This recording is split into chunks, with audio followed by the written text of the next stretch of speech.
Pare, nagkisa pala ako ng canned tuna galing sa Century Tuna. Tapos, gumawa ako ng sabaw.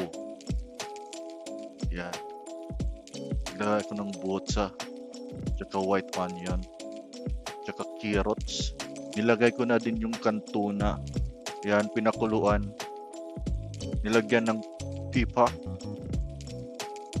Nantayin tumuyo. Tsaka ganito na yung itsura niya. Ang liit lang pala. Lagyan ng sili. Gumawa naman tayo ng sabaw. Lagay lang tayo ng botsa, bawang, white onion, tubig galing nawasa. Nilagay ko yung tubig sa powder tsaka hinalo hanggang matunaw. Yun lang. Pinalapot. Tapos okay na.